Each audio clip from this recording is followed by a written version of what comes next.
Hello viewers, in this video I'll be discussing some of the problems of exercise 6D, okay, from chapter Operation on Algebraic Expressions.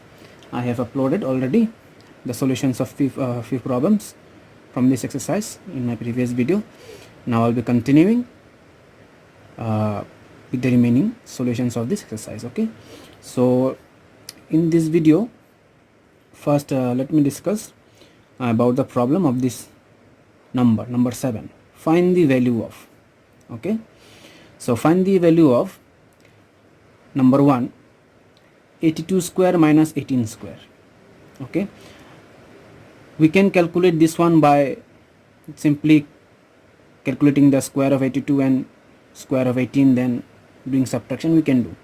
But since this chapter or this exercise is based on identities, we always try to use the identity and solve it in an easier way, okay. So let's see how it can be fit in an identity, and which identity.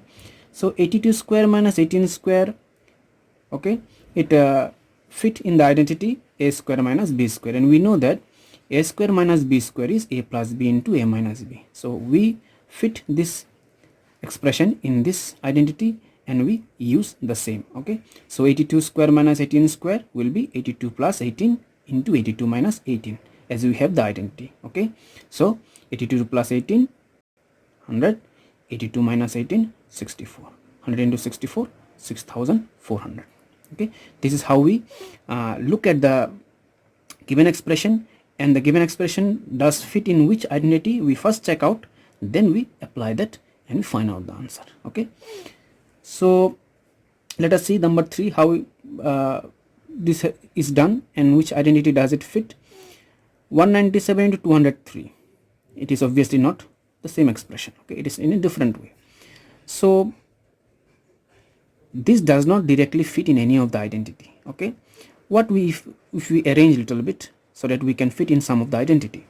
So what do I do here is 197 I can write 200 minus 3, the nearest round figure, and 203 I can write 200 plus 3, the nearest round figure for that, okay. So what is the expression has become now? 200 minus 3 into 200 plus 3. It is in the form obviously a minus b into a plus b. Follow? A minus b into a plus b. So a minus b into a plus b. And what is the left hand side? A square minus b square. So now it has become in the form of a plus minus b into a plus b, which does fit in the for identity of a square minus b square. So I can write from here 200 square minus 3 square, which is where a is 200 and b is 3, okay. So 200 square is 40,000, 3 square is 9. After subtracting you get 39991, okay. This is how you should approach to a problem of this kind of question. You always try to fit it in some kind of identity. Sometimes you may directly fit, sometimes you may not, so you have to arrange, okay. This kind of perception you should have when you approach to a problem, okay. In the similar way, let me show you number 4 also. In number 4 it is little in a different way. You can see 198 into 198 minus 102 into 102 divided by 96.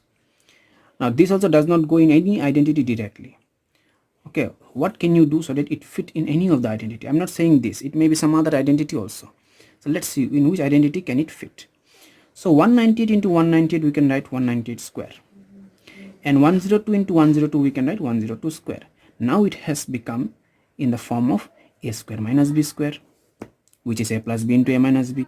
So 198 plus 102 into 198 minus 102, okay. So 198 plus 102 300, 102 198 minus 102 96. Here need not multiply. You can see since these are in factor, this 96 will get cancelled, so just cancel, the result is 300, okay. So you can see here directly we could use the identity, here we had to arrange. So you can see questions are in expressions are in different forms, so you need to look at that, okay, in that perception, so that you can fit into some identity and can solve, okay. Number 6, if you see number 6, it is more or less like number 1, only the numbers are different. 8.63, 1.37. It is in the form of a square minus b square. You can easily see. Okay, so as I have done number 7.1, you can check this also. Okay, how I have done and can understand. Okay, so that's all from this video. If you find still any doubt in the explanation, you can write this in the comment section below. Thank you.